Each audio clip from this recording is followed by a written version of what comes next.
mais tanto quanto na década de 80, né, e 90. E quando eu me deparei com esse filme, eu já tinha mais ou menos quebrado esse meu tabu, né? E nesse verão desse ano, eu fiz um grupo com amigos e familiares para assistir só filme de terror, mas com uma temática em específico, que era o zumbi. E acho que isso tem a ver um pouco com as minhas pesquisas assim, em relações étnico-raciais, e de ver nesse fenômeno do zumbi alguma coisa que parece que conversa com racismo, assim, né? E então isso é uma outra faceta, assim, além de ter feito artes cênicas há muito tempo atrás e gostar de cinema, eu atualmente sou uma psicóloga muito identificada com a psicologia social e que durante a pandemia começou a buscar muito, assim, aprofundar os conhecimentos nessa área. E essa minha curiosidade, assim, pelos filmes de zumbi é também muito essa questão do outro, né? Esse outro que precisa ser eliminado, que nunca se sabe muito bem de onde veio e tal.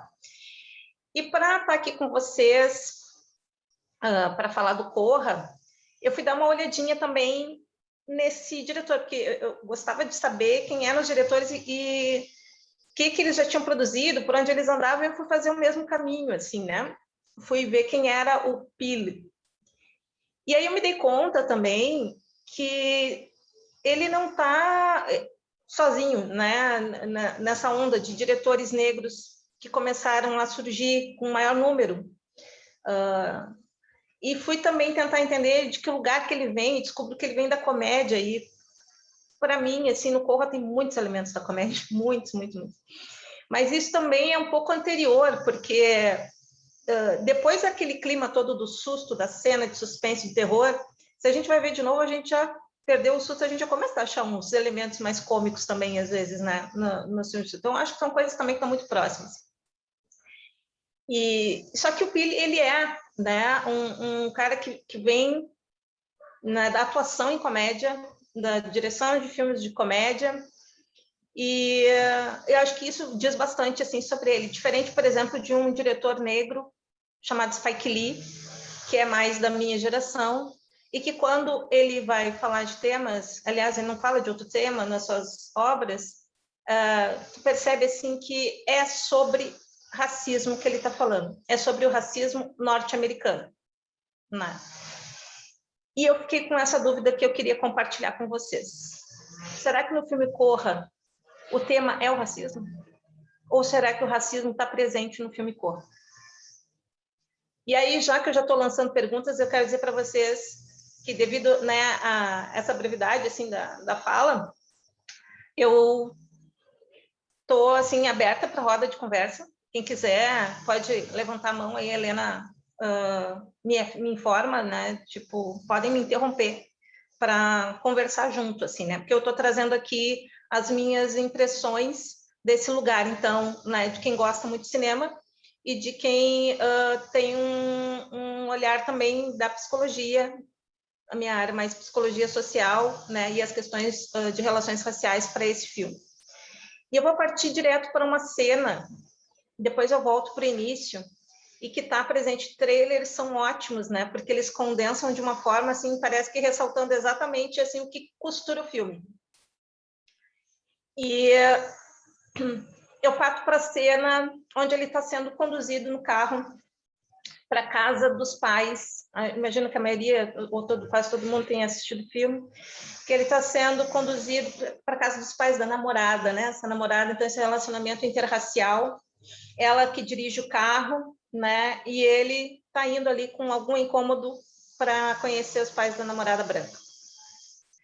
E aí, no meio desse clima romântico dos dois, né? De um casal apaixonado, do nada, de uma forma muito estranha, né? Porque não é um animal que está vindo correndo, ele voa em direção ao carro. Tem esse atropelamento. E só mais tarde a gente vai entender que é um atropelamento que remete o Chris a algum lugar de uma experiência vivida, né? E quando eu vi a primeira vez essa cena, já tinha alguns dados ali no filme que informavam algumas questões relacionadas à raça e racismo. Mas, quando eu vi essa cena, eu vi um outro dado, que é esse animal que foi projetado para fora ali, e a curiosidade dele em ir olhar para o corpo, para ver o que aconteceu, e ficar um tempo ali, nessa ideia, né, de animalização do corpo negro também, né? Que pode ser abatido, que pode ser a qualquer momento, né? Só que isso a gente vai ver, constatar depois no filme, né? Mas essa primeira informação, assim, né? Tipo, ele se identificando talvez com aquele animal.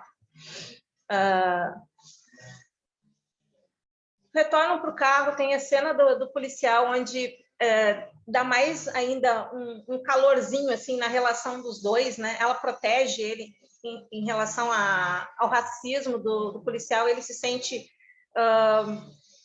completamente envolvido por aquilo, olha apaixonadamente para ela, assim, tipo, admirando essa força dessa companheira, né, antirracista, militante, que enfrentou e encarou e olhou nos olhos, né, dessa violência que estava vindo na direção dele, enquanto ele evita o olhar, né? E eu fico prestando muita atenção nesse jogo corporal dos atores, assim, né? A namorada tem um jeito muito seguro, desenvolto, ela é engraçada, ela bate na porta com a cabeça, ela tem um jeito muito livre, assim, enquanto o Chris está sempre com um sorriso, tipo, tem alguma coisa acontecendo aqui, então preciso me defender, é uma defensiva, né? No corpo desses personagens dá para perceber, assim, né? Tipo, que ele está sempre meio que em oposição, meio que né? E ela é multidirecional, ela vai para todos os lados, ela caminha para todos os lados, ela brinca, ela fala, né? Ela não tem restrições, né? Para enfrentar um policial, ela olha e diz, é besteira, e sustenta. Quando eles chegam na casa dos pais, o que se vê? Mais uma vez, né? Agora eu vou dar um pulinho atrás no início. A casa. A casa do Chris é um apartamento onde a câmera faz um zoom assim e viaja por todo o apartamento no início, né? Quando já saiu daquele prólogo lá, né, do cara que é sequestrado. E é um apartamento clean, é um apartamento individualista, é um apartamento de sucesso. Ele informa muitas coisas que são da branquitude, né? Ou de um negro que ingressou nesse patamar, numa sociedade racista, onde a gente sabe que as pessoas negras, tanto nos Estados Unidos quanto no Brasil, muitas vezes, por toda a história do racismo, elas vão ter uma casa muito mais coletiva, muito mais, né, frequentada, habitada, em sua maior parte. Então, esse dado também, não que não pudesse acontecer, não excluindo isso, mas parece que informava alguma coisa de alguém que ingressou num patamar, assim, outro, da arte, da moda, do autocuidado, né, de outras inscrições de classe, né, e de sociedade do que se pensa a respeito de pessoas negras. Joyce, o que tu anda falando aí? Analisando, vejo que a defensiva é muito natural com pessoas negras. Eu, particularmente, nunca vi a polícia com tranquilidade e com sentimento de segurança. Acredito que muito pelo que me foi ensinado e por momentos específicos em que a polícia me abordou de forma racista. Sim, perfeito. Aí, chega na casa, né, dos pais. Nossa, o que é aquela casa? Uma mansão, né? A gente se informa, assim, uma classe A, uma classe rica, né? E que é impossível, né, que uma pessoa, um casal, dê conta daquilo tudo sozinho, como é a funcionalidade do apartamento do Chris, ou seja, se prevê, se pressente a presença de empregados, mas eles ainda não aparecem, né? E também nas atitudes, gente, me fugiu o nome da namorada? Alguém lembra? Rose. Isso. Ela abandona a mala, né? Ele que junta e leva para a escada. Ela simplesmente larga, porque alguém vai pegar, né? E ele está com a mochilinha dele, ou seja, eu carrego as minhas coisas.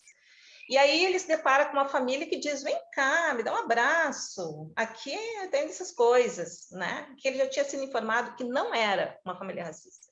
E aí a primeira grande mentira, né, Gente, de novo, olha, tá bloqueada a moça. O nome da namorada. Rose. Rose. A Rose diz para ele, eles não são racistas. Ela garante. Como alguém pode garantir isso para outra pessoa? O que é o racismo, né, que pode ser garantido numa experiência do outro, que não na sua própria, né? Então, a grande primeira mentira da Rose, que ele está muito disposto a acreditar, é essa, e ele vai, né? Ele incursiona nessa viagem para a família não racista da namorada branca, querendo muito, talvez, né? Desejando muito que seja isso mesmo. E aí, a primeira cena dentro da casa, acolhido dentro da casa e contando sobre o atropelamento do cervo, entra, acho que no primeiro conceito que dá para a gente trabalhar aqui, que é o racismo recreativo, né? Quando o pai começa a dizer o que ele realmente pensa a respeito de servos, né? Eles estão por todo lugar. Quando morre, eu fico feliz. Talvez só o Chris, único negro retinto, possa entender que aquilo pode servir para ele. Não. Talvez se fosse um namorado branco, concordaria, não pensaria, não se colocaria nesse papel. Mas essa ideia, né, de que um homem branco diz quem é que é o intruso, quem é que deve ser poupado da vida ou não, quem é que está incomodando ou não, quem está naturalizado ali sem raça, né, que pode dizer que o outro é que incomoda, que projeta em cima do outro, isso, né, esse diálogo já estremece ali, né? Enquanto que a esposa, a mãe, a senhora Armitage, finge uma censura. Para com isso. Mas, ao mesmo tempo, endossa. Então, tem essa tergiversação, assim, né? Que é muito comum também do racismo. Nós não somos racistas, mas deixa passar que tudo isso é bobagem, né? O famoso mimimi, assim. E aí acontece o tour. O tour é ainda mais perverso, né? O tour pela casa, ele objetifica, ele mostra os objetos, ele diz como ele pensa, como ele consome outras culturas, ou seja, você, né? Outras culturas iguais a você, Cris. Eu tenho objetos das outras culturas e eu pego eles, largo eles, eu tenho uma displicência em relação a eles, eu adquiro, né? Eu te mostro. E quando chega na cozinha e se depara com a empregada, né, o primeiro constrangimento que já tinha meio que sinalizado quando entrou e viu o jardineiro, né, e foi explicado, esse é o jardineiro, de perceber que ele está ali numa situação excepcional, mas que, na verdade, o papel do negro está evidente, né, ali, né, servir. E isso se transforma também numa brincadeira, né? De novo, num racismo recreativo da parte do pai, que percebe constrangimento e diz, você está preocupado com isso? Ou seja, ele enuncia pelo Chris o que o Chris está querendo dizer. E isso é um dado muito infantilizador, né? Eu falo por ti, porque tu não consegue falar, está incomodado com isso? Já te explico. É muito simples, né? Eu estou protegendo essas pessoas negras. Eles não tinham onde parar, não tinham caimó. Então, é uma ajuda que eu estou dando, né, para os empregados dos meus pais. E isso também informa, mais uma vez, o lugar do negro dentro dessa família, né?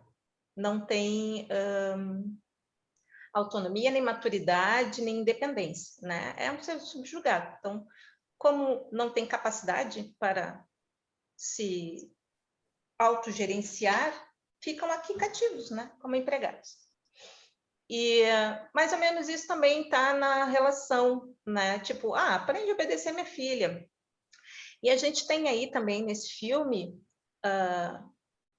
isso, né? Tem uma exposição do racismo, embora eu já confesso para vocês, tenho minhas dúvidas se o tema é realmente esse, né? Mas tem uma exposição do racismo, mas não tem uma exposição, por exemplo, de uma hegemonia heterossexual da relação.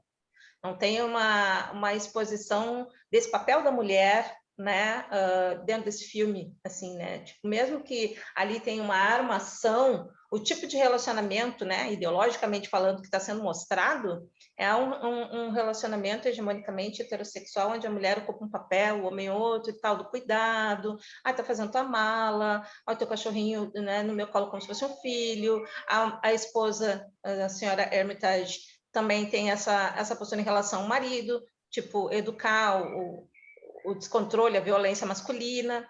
Essas coisas não são criticadas no filme, elas passam muito naturalizadas, né? Muito como se fosse isso mesmo, sem crítica. E, bom, daí tem essa primeira noite, né?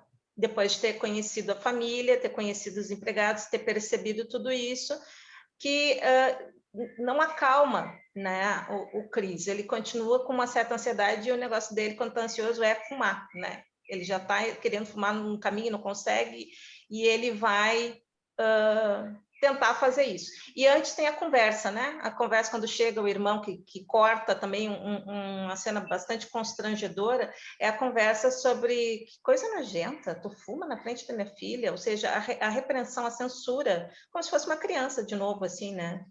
Sabe, isso é muito nojento, mas tem cura, a gente arruma, ou seja, tu é doente, a patologização, né? E a minha esposa é psiquiatra e ela pode te hipnotizar. E aí entra isso que é uma coisa muito interessante no filme, né? Porque é meio alegórico, ninguém acredita muito no poder da hipnose, mas ela tá ali muito forte, e eu acho que de uma forma simbólica. Acho que a hipnose entra muito com a hipnose do desejo por esse mundo branco, do Chris, né? A hipnose na frente dessa mulher branca, mãe, que ele não tem mais, e que hipnotiza, né? É tanto poder ali, tanta supremacia, que parece que tem um poder hipnótico, né?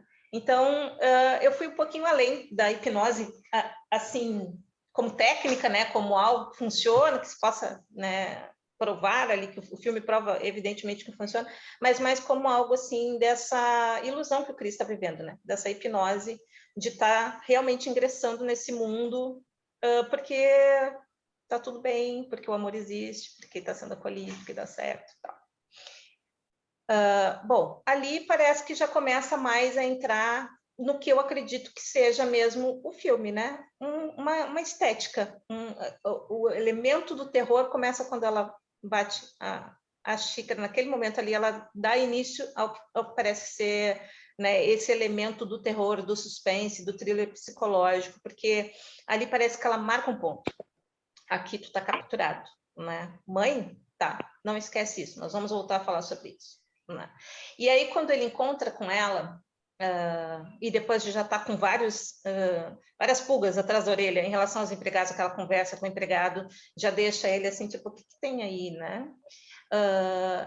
Ele vai sentar junto com essa mulher na poltrona, e eu acho a cena mais brilhante, assim, do filme, porque parece que ele vai conseguir se fechar para essa experiência, né? Parece que o Chris está no mundo assim bem dividido, né? Ele não confia, ele não tem certeza se pode pisar nesse terreno, mas ele está indo, né? E ele usa também muito essa coisa do corpo e do riso, né? Tipo, não, o que está acontecendo aqui? Não vou entrar, mas entra, né? E isso dá uma angústia de assistir, assim, né? Porque eu fiquei torcendo muito, assim, tipo, te preserva, te esconde no mais íntimo do teu ser, não cai nessa, assim. E até o fim eu fiquei na dúvida se realmente ele não tinha conseguido se preservar dessa invasão, assim, né? Mentalmente. Porque um pouco da consciência ele tinha, né? Mas também lá na hora da cirurgia, isso vem, né? Um pouco tu vai estar aí, tu não vai morrer totalmente, né? Mas quem vai mandar nessa cabeça somos nós, né?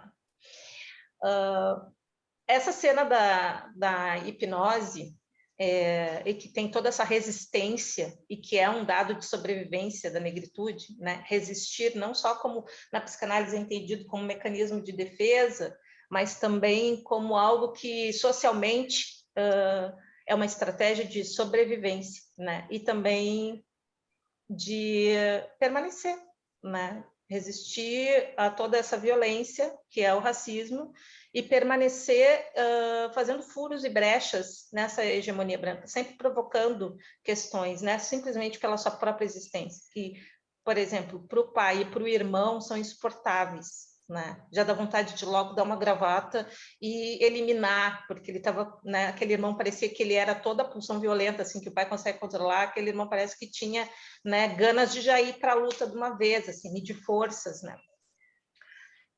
Até que vem o dado da festa, né? A grande hipocrisia, assim, né? Que é um grande pacto. Eu identifiquei assim muito com o que poderia ser o pacto narcísico da branquitude, no sentido de, né, ser uma grande festa onde as pessoas negras não são convidadas realmente. Se elas estão ali, é para ter um papel de objeto mesmo, né? E bom, na festa muitas coisas ficam evidentes, assim, né? Vão se tornando claras para esse espectador que está ali também junto com o Chris, vendo como é que vai ser essa caçada, né? Como é que vai ser esse momento, assim, que ele vai ser atacado, né, por essas pessoas. E a objetificação fica muito mais explícita, né? As pessoas tocam no corpo, comparam, hipersexualizam, querem medir a força, coisas que o irmão já tinha começado a fazer ali no jantar, ficam muito mais explícitas nessa festa, enquanto que Rose, né, segue, sim, nesse mundo alienado, de não estar acontecendo nada, sorria, por vezes se afasta, deixa ele mais livre para também ter um tempo para pensar o que é que está acontecendo com ele. E acho que eu estou esquecendo de trazer um personagem muito interessante, que é muito dado da comédia, né? Que acho que deu liberdade para o diretor assim, trazer as suas referências, que é o amigo, né? O amigo é o negro norte-americano que o Chris não assume ser, né? Que o Chris está ali tipo, polido, podado. Ele chama as velhas de bitch, ele pergunta se a namorada está chupando as bolas dele, ele tem o que poderia ser considerado o linguajar chulo da negritude, assim, né? Da pessoa sem educação, né? E parece que ele explora isso, assim, muito, esse diretor explora muito pela via cômica tudo que o Chris não tá liberando, assim, né? Está se controlando para poder ingressar nessa branquitude. É caricato e acho que poderia até provocar algumas críticas também, porque que esse personagem tem que ser construído assim, tão estereotipado, né? Em marcadores que a própria branquitude aponta como negativos ou inferiorizados, assim. Porque tem isso, né? É recreativo também, né? E até eu separei aqui para falar para vocês. Tem um livrinho da coleção Feminismos Plurais, né? Que é o Racismo Recreativo, que diz assim, da Djamila e do Alberto. Agora não me esqueci o nome, depois eu procuro para botar aqui para vocês. O humor, né? O humor como um veículo para uma política cultural destinada a legitimar estruturas hierárquicas. Não é o riso pelo riso, é um riso com uma função, como parte de um projeto de dominação, né?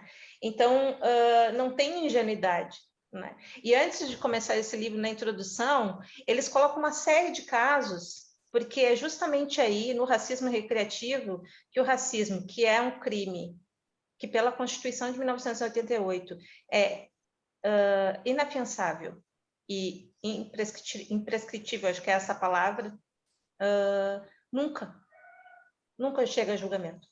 Ninguém chega a um julgamento por racismo nesse país. É muito raro, né? Acaba acontecendo outras interpretações jurídicas, injúria, vários outros caminhos, porque a justiça brasileira ela permite isso, né? Ela permite interpretações múltiplas. Então é muito raro chegar a ser julgado um crime de racismo, né? A pessoa ir para a cadeia por racismo. E o que acontece quando, né, tem essa garantia, né, da impunidade? O racismo recreativo que é muito presente na nossa sociedade, né, de democracia racial e de racismo velado, como a gente chama, ele passar assim tranquilamente no dia a dia das pessoas negras. É aquilo que é dito com afeto, é aquilo que é dito assim, ou como ajuda, mas que traz essa política, né? Essa ideia de dominação no seu cerne, assim, né? Na sua intencionalidade. É bem uma questão de intencionalidade mesmo. E por isso que é muito difícil estudar o racismo, né? É muito difícil porque ele é muito subjetivo. É muito difícil achar evidências, mas acontece todos os dias, né? E então achei interessante isso, assim, né? Desse conceito. Também está um pouco presente na construção desse personagem, que é negro, mas que está também estereotipado ali para poder dizer a diferença, né, desses dois mundos. Bom, ele mantém ainda o contato, que é a salvação dele com esse amigo, né? E aí o encontro do Chris com o prólogo, né? O primeiro personagem negro que é capturado, mostra também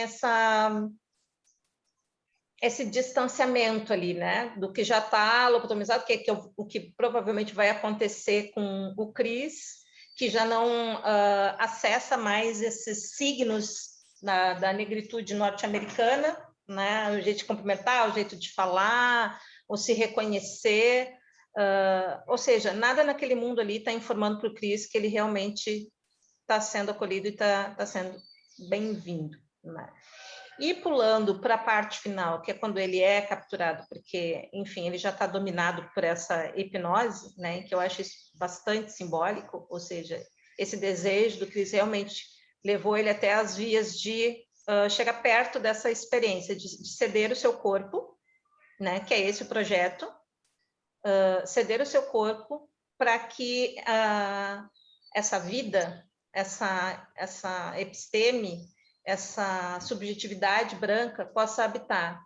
E quando o fotógrafo cego pergunta para ele, assim, né, quer dizer para ele como é que funciona, que seria bom ele saber como funciona para que o projeto dê certo, e ele diz tanto faz, mas depois ele pergunta por que nós? Por que nós negros? Não tem resposta. Isso eu achei também um outro momento muito interessante. E me remeteu lá, né, a século XVIII, XIX. Né, a expansão dos territórios, as conquistas. Por que África? A gente tem resposta para isso? Não. Eu acho que fica bastante assim obliterado, né? Porque em cima dessa não resposta se construiu um mundo chamado modernidade, chamado época moderna. Não pode ter resposta, porque talvez esse edifício entre em ruínas se tiver resposta. Né? Então, isso eu achei muito interessante do filme.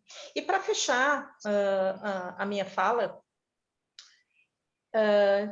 a gente estuda Fanon, né, no núcleo Negritude, dos intelectuais da negritude, aqui no Horizontes, e tem um capítulo, Pele Negra, Máscaras Brancas, que não tem como não linkar, assim, com esse filme, né, que é O Homem de Cor e a Mulher Branca, onde Fanon fala, acho que bastante, assim, até a partir dele mesmo, né, desse desejo, né? O Chris é um negro retinto. Ele, onde quer que vá, não tem nenhuma chance, né, dele se tornar branco. A máscara dele é a namorada, é o apartamento, é ser fotógrafo, né? Mas ele não tem, como acontece no Brasil, né, essa política do branqueamento, muitas pessoas até demoram a se entender negras, porque a pele é clara, só o cabelo, ou só o nariz, são partes que, né, para o Chris não, ele é todo escuro. E esse ingresso, né, é muito hipnótico mesmo, né? Porque tem essa questão que divide a pessoa negra. Como é que eu vou sobreviver se a polícia vai matar, se, né, onde quer que eu vou ser perseguido, se eu não fizer essa tintura, né, essa máscara branca, se eu não me embranquecer através do relacionamento, se eu não me embranquecer através de como eu estou no mundo, de como eu entendo esse mundo onde eu estou inserido, né? Então, acho que conversa bastante com esse capítulo do Fanon nesse sentido, né? De acabar se sentindo atraído, desejando algo que não vai ser alcançado, né? Um patamar que não é possível. Né?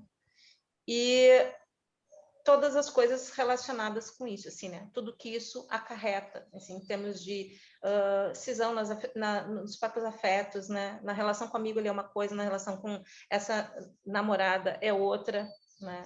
E isso é a experiência vivida da pessoa negra, né? De ter que o tempo todo tá se dividindo, né? Porque ela é determinada, e isso o Fanon também informa, né? Ela é determinada por essa hegemonia, né? Por essa ideia branca que disse uma vez, a partir de agora tu é negro, né? E a partir de agora tu é isso que não dá mais para suportar, que é bom que morra mesmo, porque atrapalha o ecossistema, porque é nojento. E é isso, gente. Encerro por aqui, então. Essas são as minhas impressões. E o que mais que comentou aqui? O filme retrata bem o fingimento inicial, a escalada da violência posterior, que é muito vista na sociedade, e da Lúcia. Uma espécie de inserção. Obrigada, Giovânia. Gil, colega. Cris, muito obrigada por ter aceitado Eu que agradeço. esse debate com a gente. Como sempre, é muito enriquecedor te ouvir. Eu e a Malu, a gente te acompanha lá no grupo, né? E é sempre muito bom ouvir o que tu tem para dizer. A gente ficou muito feliz que tu aceitou o convite também, que tu tem aí um problema com filme de terror, mas ele nem é tão assustador, ele bota a gente para pensar. Aquela pergunta que tu trouxe, se tu não sabia se o filme era sobre o racismo, ou se ele apresentava o racismo, eu acredito que seja, sim, sobre o racismo. Também eu estava olhando um pouco sobre o diretor e ele trouxe que, sim, é um filme sobre o racismo. E aí ele traz até que fala que o terror do filme é o racismo, né? Então, é bem legal o discurso que ele dá quando ele ganha o Oscar de melhor roteiro. Ele até fala que ele começou a escrever esse filme umas 20 vezes, ele parava, porque ele acreditava que ninguém ia querer fazer parte desse filme, porque é um tapa na cara de muita gente, né? Mas era isso, queria agradecer em nome de todas as meninas do Cine por ter aceitado participar, obrigada pelas falas, tu sempre traz muita coisa que a gente fica refletindo. Eu que agradeço, gente, pela oportunidade de estar aqui com vocês. Obrigada. Agora eu vou apresentar o slide da Marlene. Marlene, tu quer te apresentar ou tu quer que eu leia esse slide? Pode ler. Então, a Marlene também é do grupo Intelectos da Negritude aqui da Horizonte, junto com a gente.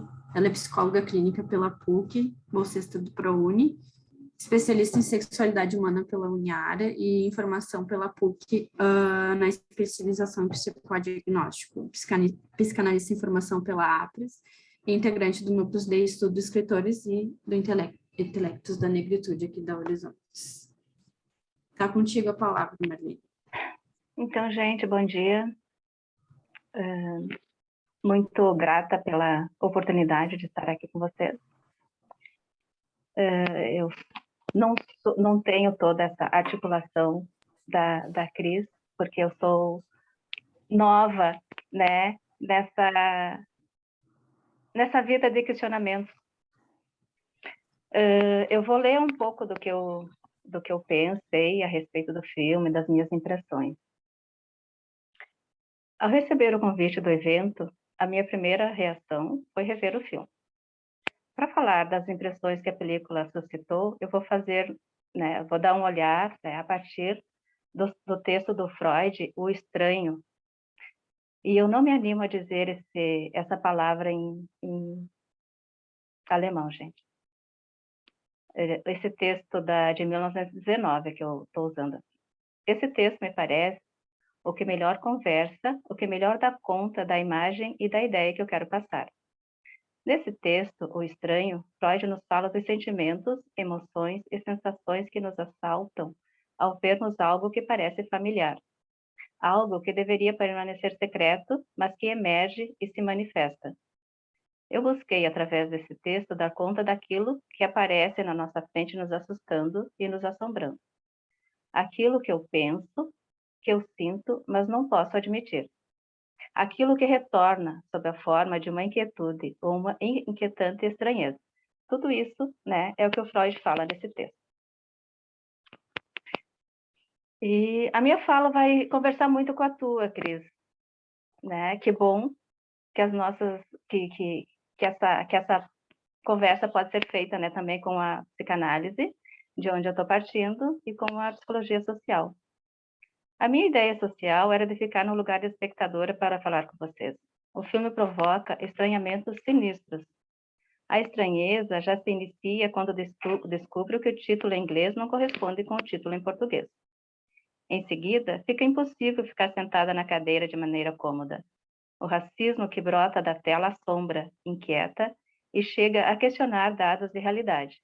Na cena de início, temos o rapto de um homem negro. A música que é tocada no carro que faz o rapto provoca uma sensação palpável de impotência. Eu traduzi o título da música para Corra, Coelho, Corra, né? E talvez aqui esteja, né, o título do filme, né? Mas que faltou a palavra Corra, Coelho. Faltou a palavra coelho. Na segunda abertura do filme, vemos uma sala.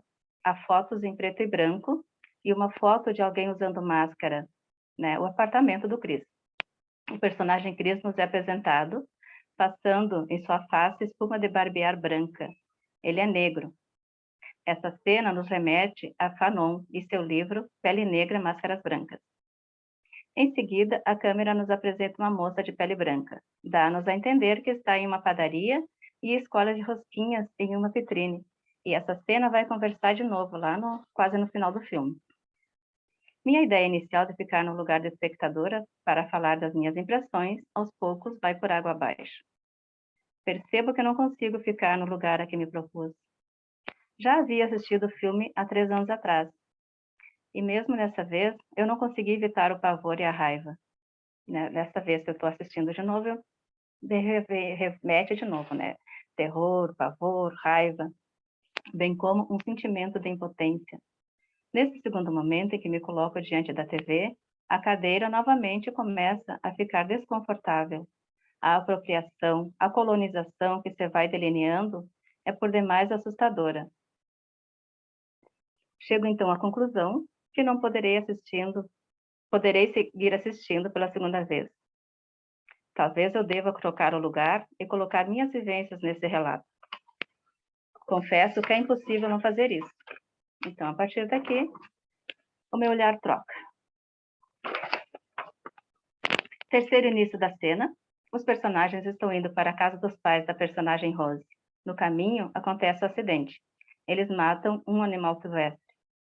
Esse acidente traz à tona algo traumático em Chris, mas ainda não sabemos o que seja. Esse incidente trágico também provoca as palavras agressivas ditas pelo pai da personagem. Palavras que nos agridem os ouvidos e trazem a sensação de estranheza. E a pergunta, de que animal se está falando? Estranho o sentimento de que se está no lugar errado. Os empregados negros da casa trazem-me a lembrança familiar de que já estive nesse lugar. A notícia de que a casa dos pais da personagem Rose está longe da civilização traz o familiar estranhamento de impunidade a caminho. O diretor deixa-nos perceber que essa notícia também deixa o personagem Chris desconfortável. Dá-se início o processo hipnótico sem o consentimento de Chris. O início do processo de colonização do corpo. corpo negro que parece estar à disposição para que se faça o que se quer. A sensação de estranheza familiar se avoluma, a percepção de que os acontecimentos são familiares. Familiares do dia a dia do sujeito de pele negra, quer nos demos conta, quer não. Em 95% de meu tempo de vida, eu era a única negra no lugar de aluna em sala de aula, como espectadora em lugares de eventos, no cinema.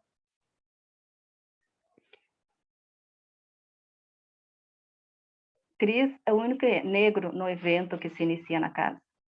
Os convidados chegam em carros de cor preta. Suas vestimentas são de cores pretas com algum detalhe em vermelho. Cores que remetem à morte e poder. Em determinado momento, Chris se sente aliviado por encontrar um homem negro nesse evento. E isso é apenas um engodo do diretor. E como Freud também coloca no texto dele, né, às vezes os autores fazem uma espécie de engodo em favor do clima, em favor da história que se faz. Descobrimos que esse personagem já está colonizado. Seu corpo já não lhe pertence. Chris é consolado por Rose, enquanto seu corpo é leiloado em silêncio pelos convidados do evento. E é em silêncio que o racismo se imiscui, que ele se manifesta em nossa cultura brasileira. Mais estranhamento e início do pavor. A partir daqui, Chris descobre que Rose não é quem parece ser. Ele decide ir embora e toda a pantomima se esclarece. Ele é preso e fica em processo pré-operatório. Há uma TV que o hipnotiza a cada vez que acorda. Há o homem que o comprou e que irá se apropriar de seu corpo, simplesmente porque pode. Assim como foi no passado com os ancestrais africanos. Vozes que dizem que o sujeito negro não é um sujeito, não é humano. Mas Chris não quer ser esse não sujeito, ele não quer esse lugar de não sujeito. Ele lacra os ouvidos com algodão a essas vozes e se livra do destino iminente. Ao esquilo das grandes produções de Hollywood, Chris se vinga de seus captores. Me pergunto o que aconteceria se me permitisse sentir a fúria que o racismo provoca. Será isso que o diretor quer provocar no espectador? Enquanto essas cenas se desenrolam, vemos que Rose já está escolhendo no seu notebook outras vítimas. Essa cena é familiar no filme. A vimos quando Rose escolhe rosquinhas na padaria. Ela também está comendo algo em forma de círculo. Novamente o pavor. O círculo irá se perpetuar, assim como o racismo. Quando o filme se encaminha para o final, a personagem Rose está no chão ferida. Vemos um carro de polícia chegar. Chris levanta-se e ergue os braços em sinal de rendição. Mais pavor estranho. Sabemos o que acontece quando a situação envolve o sujeito negro e a polícia. Sentimento de impotência, revolta, raiva, angústia. É o fim de Chris. Outro engodo do diretor.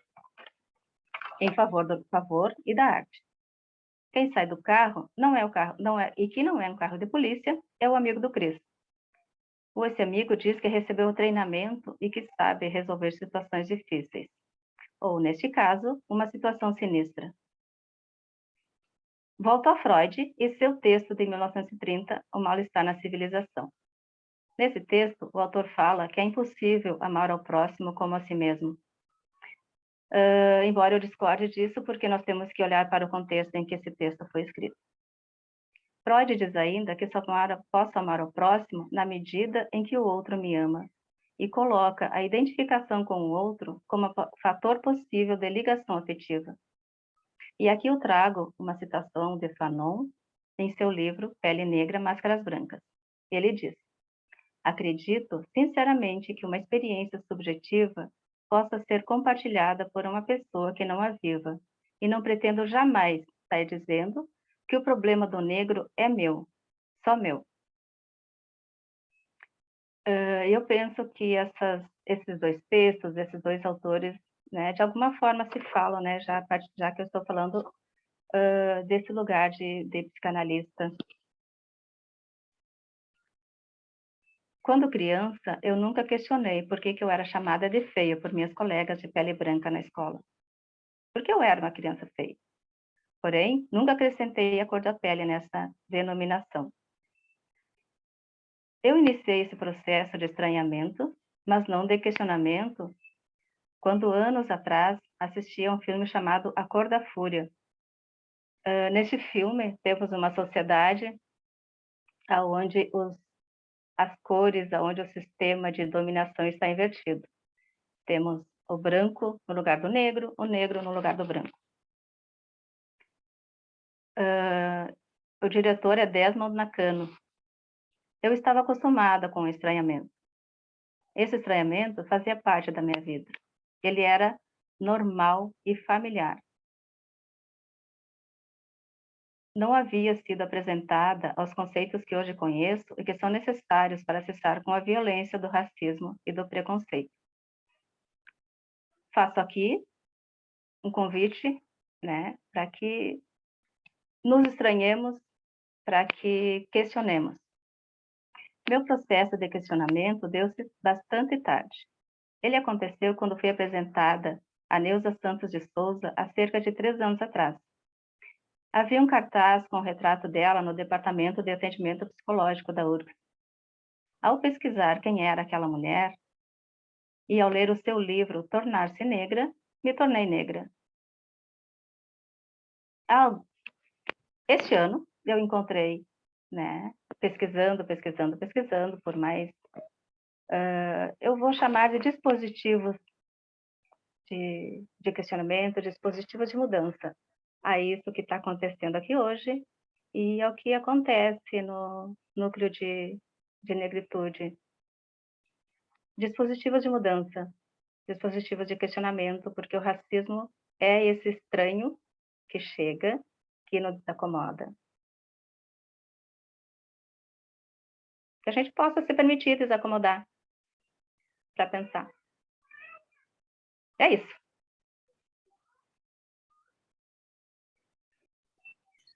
Marlene, muito obrigada também por ter aceitado o convite. Foi muito bom te ouvir e escutar teu relato também. E agora está aberto para debate, gente. Se alguém quiser trazer alguma coisa, alguma dúvida. A Cris vai ter que se ausentar, como ela já tinha dito. Aproveitar então para me despedir e dizer que, nossa, Marlene, que incrível tua análise, tua interpretação, muito, muito boa. Queria muito ficar para a gente poder conversar e fazer essas costuras entre que tu trouxe. Foi muito complementar, assim, deu vontade de prosseguir falando muitas coisas a partir do que tu trouxe, bem dos detalhes, assim, né, do círculo, dos carros pretos, enfim, né, que nos remetem a mais situações simbólicas, assim, né, de um luto, de um cortejo fúnebre. Mas, enfim, tem que ir, porque hoje é coisa séria. Obrigada. Boa sorte lá, Cris. Vou estar aqui vai, com é você, tua, vai que é tua. acalmando, assim, já treinando a vai fala. Vai te acalmando, vai que é tua. Beijo grande, valeu, gente. Obrigada mais uma vez. Eu sei dessa caminhada da Cris, né, em direção para buscar o mestrado na URGS, é a segunda tentativa dela. E sei que dessa vez ela vai.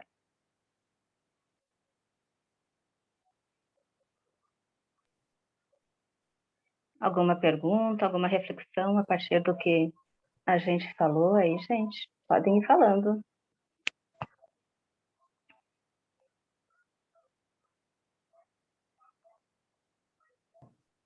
Pode falar, Joyce. Bom dia, gente. Então, eu fiquei muito, muito pensativa e relacionando muito com a minha história, assim, algumas coisas que a Marlene e que a Cris falaram, né? E, de certa forma, coisas que eu ainda nem tinha pensado, realmente, isso aconteceu e foi tão sutil, sabe? Principalmente em relação à família, né? Que a família, ela acaba protegendo de uma forma que, às vezes, ela não nota que é algo racista, sabe? Porque, tipo, meu pai era um cara negro, ele faleceu quando eu tinha apenas 6 anos, então eu não tive essa convivência com ele direto, né? E a minha mãe é uma mulher branca, italiana, assim.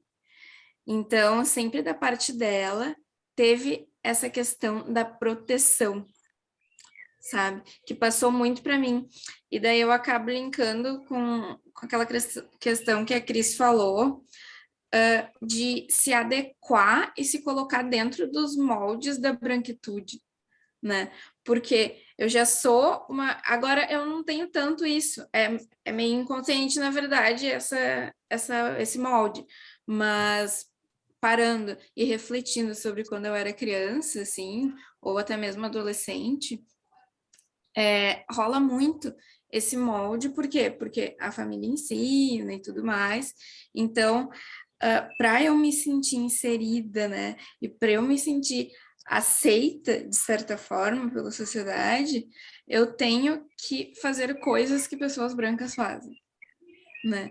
Tipo, foi bem interessante para refletir sobre isso, assim, porque, como eu falei, essa questão da infância, para mim, eu não tinha pegado tanto, assim, mas é muito real e acontece mesmo. É isso. O Chris também nega o tempo todo, né? O personagem, ele nega o tempo todo. Ele tá percebendo, mas como eu te falou, a Cris, né? Ele dá aquele sorrisinho, não, né? Não é isso que eu tô enxergando.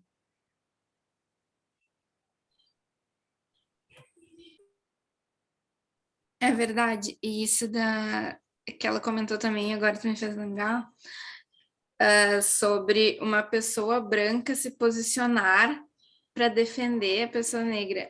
Porque, tipo, tentando me colocar um pouco no lugar do Cris, assim, eu penso que um pouco do que a gente passa é aquilo do tipo, bah, se eu der a minha palavra não vai adiantar de nada, sabe? Então não vou falar, sabe? Isso acontece bastante, principalmente quando a pessoa não é tão instruída, assim, não conhece tanto sobre o racismo e tudo mais, e sobre, enfim, as posições que, na verdade, a pessoa tem que tomar porque ela também é uma pessoa, né?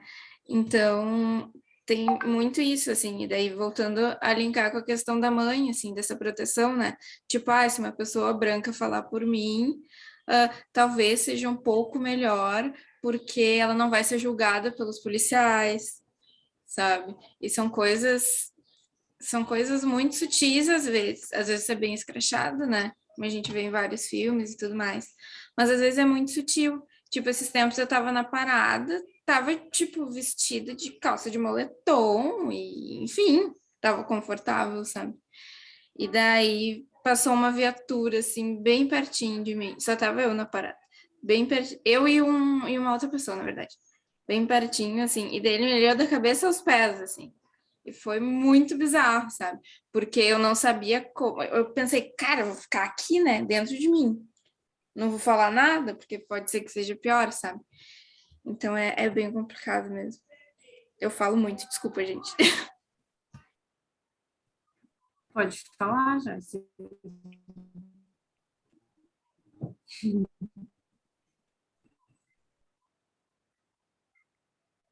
Esse texto do Freud, ele nos convida também, os dois textos, né? O Mal-Estar e o... Eu vou tentar falar das Unheimlich, né? O estranho. Agora ele está sendo utilizado com outra palavra, né? Infamiliar. Eu não consegui utilizar esse infamiliar nesse filme. Para mim, ele é todo estranho, todo o estranho que retorna. O estranho familiar, né? O estranho que nos desacomoda.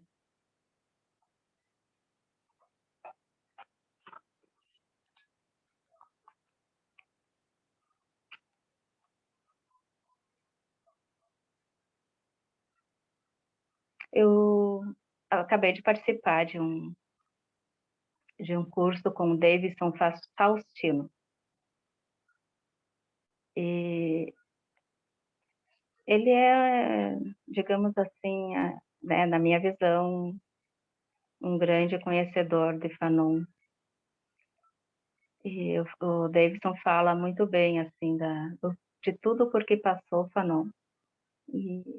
E é impossível não sei se porque eu falo também do meu lugar de de psicanalista em formação, e que estou maravilhada tanto com essa questão da negritude, quanto com a psicanálise e das possibilidades que pode advir daí, né? Mas é maravilhoso escutar o Davidson falando, né, sobre preconceitos, sobre essas violências que acontecem no dia a dia e que não nos damos conta, só provoca essa sensação de poxa, nossa, bah.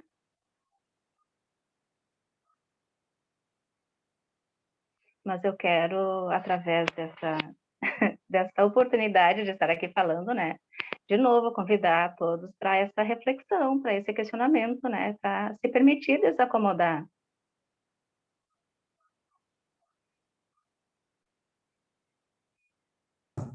Clarice.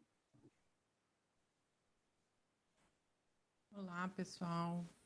Queria parabenizar primeiro as comentaristas, estava muito interessante. Eu penso que é um filme muito impactante, né? Essa expressão, né, que foi usada de terror, né? E eu acho que ele puxa para um terror, assim, em alguma medida, de uma certa ficção científica, né? Quando chega naquele final, me parece assim, que se troca, né, os cérebros de alguma maneira, mas acho que se nós formos pensar, esse terror de alguma maneira está posto aí no nosso dia a dia, né, na história da humanidade.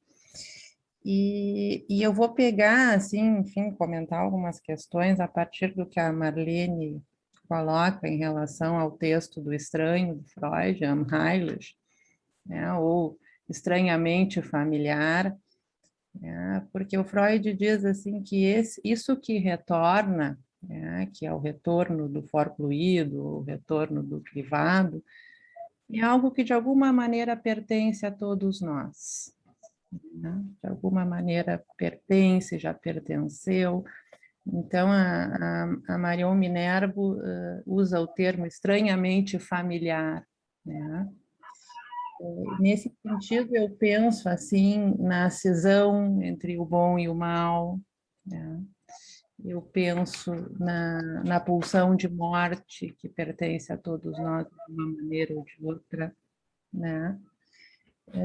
Me lembro também, né, o que disse a Hannah Arendt, né, no julgamento do Eichmann em Jerusalém, né, quando ela de alguma maneira choca o mundo, dizendo que o mal não seria algo, né, exclusivo dos alemães, né, o mal estaria em todos nós, de alguma maneira ou de outra, e é algo que todos nós temos que nos haver, temos que, enfim, né, fazer uma luta individual, né.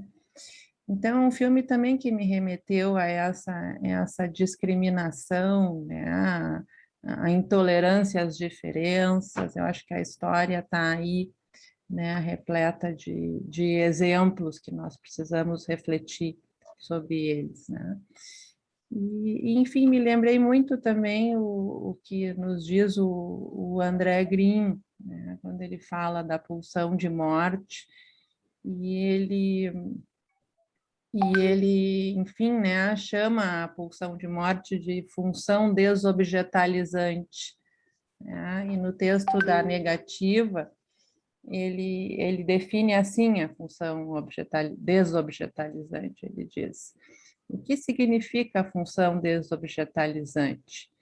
Significa que a pulsão de morte entra em ação cada vez que o sujeito realiza, diante do objeto, uma desqualificação de sua própria singularidade, de seus próprios atributos, seja quando o objeto se torna anônimo, como o objeto da perversão, por exemplo, ou quando o objeto é despojado de suas características de ser que sente e pensa, como no caso da tortura, ou então o objeto é desprovido de sua identidade humana. E são essas mil maneiras pelas quais se exercem as formas de segregação social. Então, enfim, né, só para complementar, trazer mais alguns elementos para a gente refletir.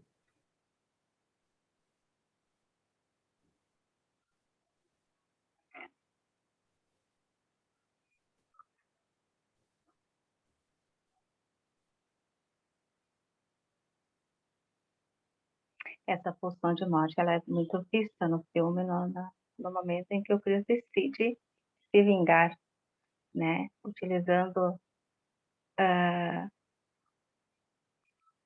o falo, né? Daquele animal morto, o mesmo animal que foi atropelado, o mesmo animal em que ele é colocado, né? Simbolicamente.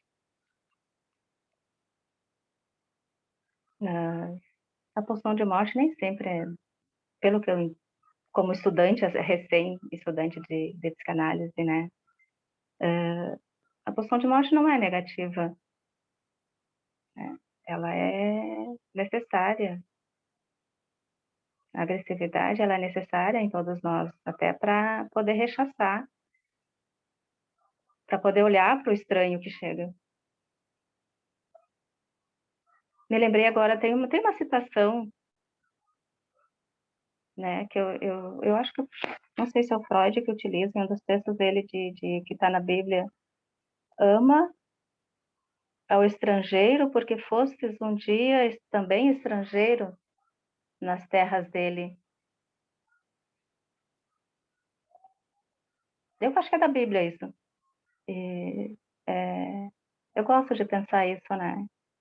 A possibilidade de me colocar, né, fazer esse circuito assim, né? Uma hora, embora, talvez eu não possa amar o outro, né, como a mim mesma, mas se eu puder amar o outro na medida que o outro me ama, então, de vez em quando, eu posso me colocar nesse outro lugar e fazer esse movimento de ida e vinda.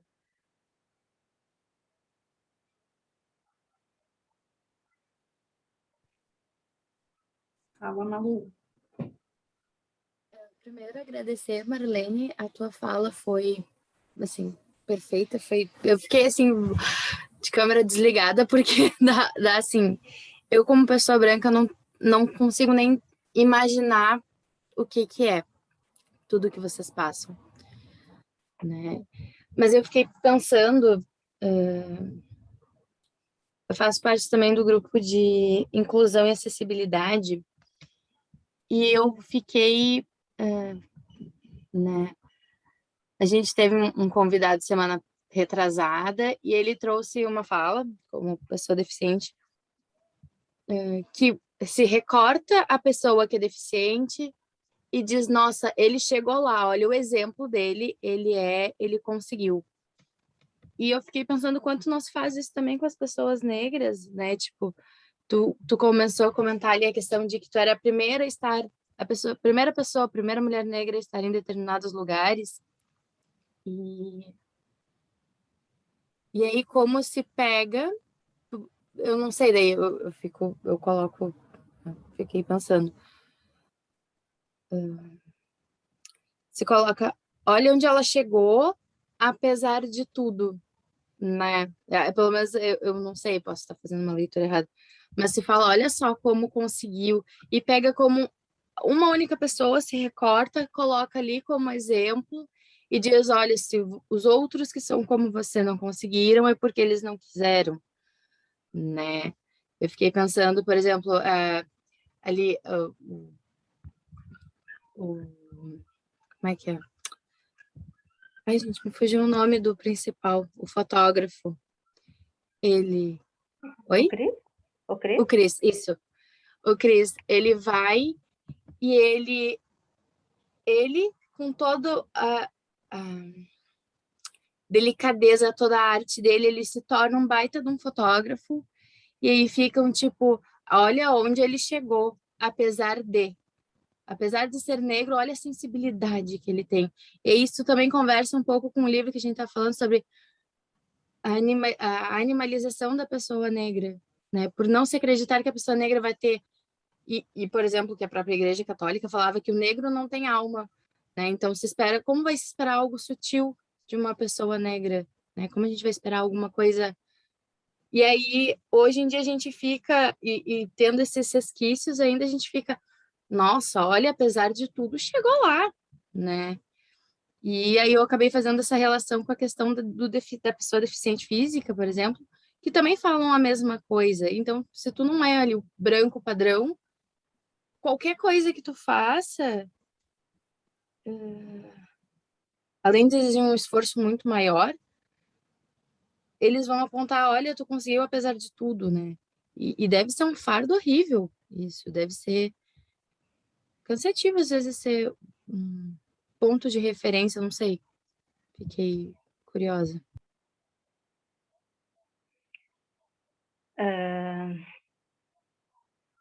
Tem esse peso, né? Com certeza. E só posso falar de mim, é claro, né? Que eu tenho esse peso, eu sinto esse peso,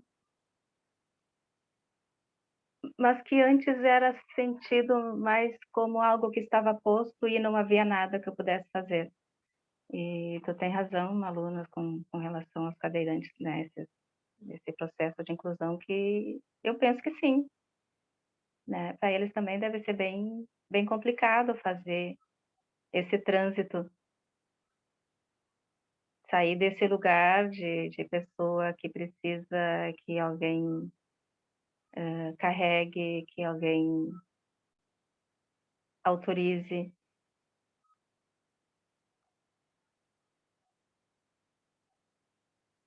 A Neuza Santos fala muito dos mitos, do mito do negro, e é isso, né? Pode ser inteligente, tu pode ser o que quiser, que ainda vai ser esse uau, esse bah.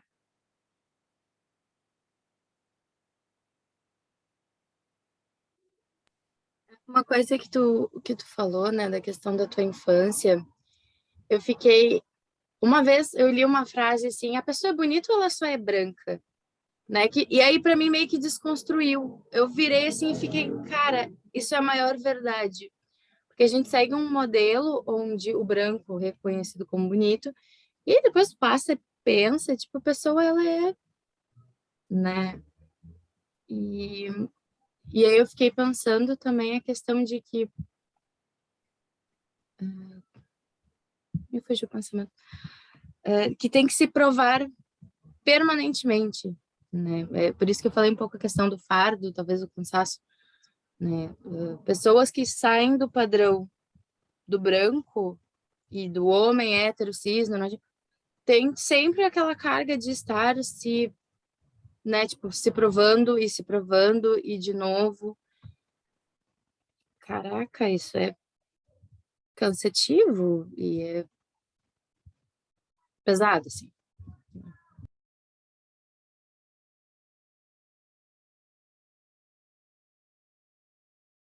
Brancos, para falar sobre aquilo, né, que se vive. E para mim foi libertador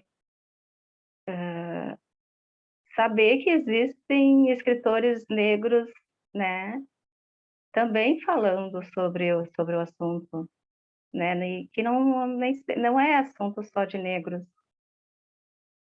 não é problema só do negro.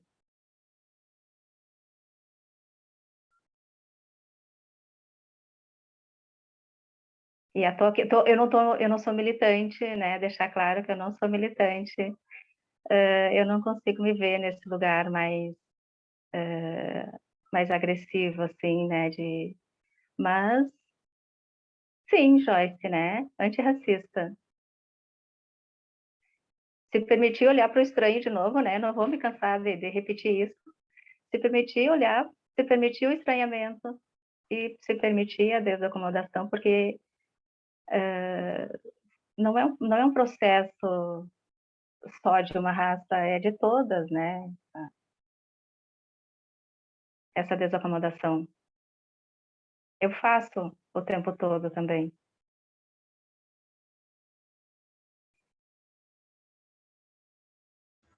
Eu fiquei pensando sobre essa questão que o Malu trouxe, né? Do fardo do negro de vencer, de batalhar e ser uma referência para outras pessoas. E, por outro lado, assim, eu penso que a sociedade, ela é racista, né? Então, se para um branco já existe muito essa questão da corrida, de vencer, um negro, quando ele consegue chegar lá, quando ele consegue conquistar os objetivos dele, eu vendo assim de fora, como quem observa e consegue validar aquilo ali também, sabe? Eu acho incrível, porque ele vem de um cenário às vezes desfavorável, muito mais desfavorável do que uma pessoa branca que vem de baixo também. E ele chega lá, eu admiro isso muito.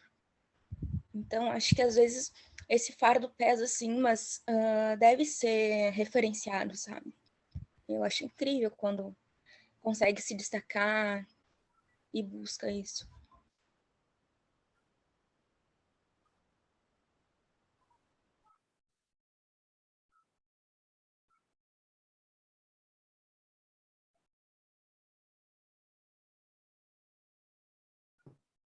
Mais alguém quer falar? A Júlia tinha levantado a mão, não sei se ela quer falar.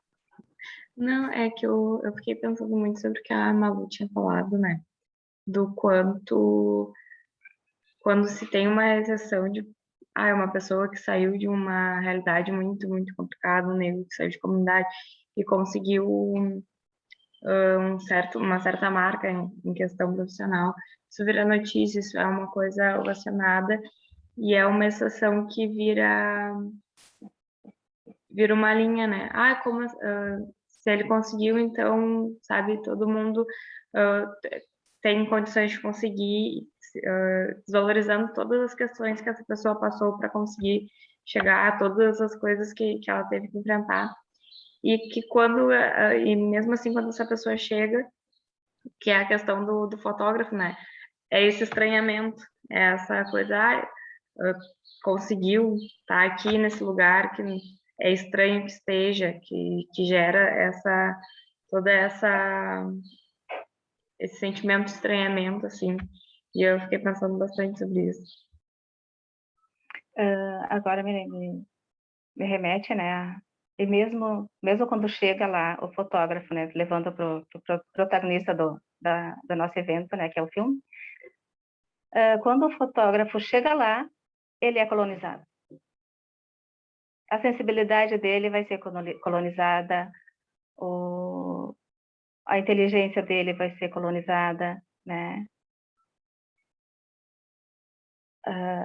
Me fugiu a palavra de como é colocado o talento. O talento dele vai ser colonizado. Isso que você tem não te pertence.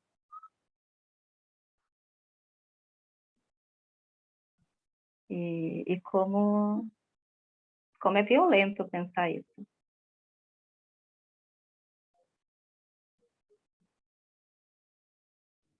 Gil, pode falar. Queria só parabenizar, né? Parabenizar a Cris, que não está mais aqui, mas que fica registrado, a Marlene também com essa fala, né? Essa escuta dela foi maravilhosa, foi também libertadora, e que como é importante, né, esse olhar, como é importante também o olhar da psicanálise para tudo isso, como é importante, tem sido importante o grupo de intelectuais negros da Horizontes, a gente estreitando, conversando e dialogando, e é assim que a gente, né, vai realmente provocando mudanças. E ouvindo as duas, né, ouvindo a fala específica, até o tom de voz das duas, me emocionei bastante, porque fala muito da nossa história, falou muito do racismo cheio de disfarce no nosso país, e que como é importante a gente falar, né? Como é importante. Então, vocês todos estão de parabéns, o grupo que produziu também o Cine Café, e todos vocês, só queria dizer isso. Todos que estão aqui com essa coragem, né, de desacomodar. A gente está se encaminhando para o fim já. Queria novamente agradecer a Marlene, a Cris, todo mundo que trouxe contribuições também. Eu queria só deixar um pensamento que veio agora, escutando tanto a Cris quanto a Marlene, mas principalmente a Cris, quando ela fala do cervo, eu nem tinha me associado, tipo, aquela parte que ele fala, eu odeio cervos, eles estão se proliferando, quando tu mata um, melhor. Aí eu nem tinha, tipo, pensado por essa perspectiva do Cris ter ouvido isso e se colocado no lugar do cervo, né? Mas aí no final, quando ele já tá lá amarrado no porão, quando ele acorda, a primeira coisa que ele vê é um cervo empalhado olhando para ele. E ele tá prestes a ser um cervo empalhado, né? Porque ele vai virar um cervo empalhado, o mesmo cervo que o cara falou que odeia e que quanto mata é melhor. E eu pensei nisso agora ouvindo vocês e eu fiquei, meu Deus. E eu nem tinha me ligado tanto nesse discurso do cervo. Muito bom ouvir vocês. Então, só agradeço de novo, né, a oportunidade de estar aqui e reivindico mais dispositivos de mudança, né, nessa questão. Gratidão, Marlene. Isso mesmo, Ida Lúcia. É isso. Bom, muito obrigada. Bom resto de semana a todos. Obrigada. Obrigada, pessoal. Tchau, gente. Obrigada. Tchau, tchau.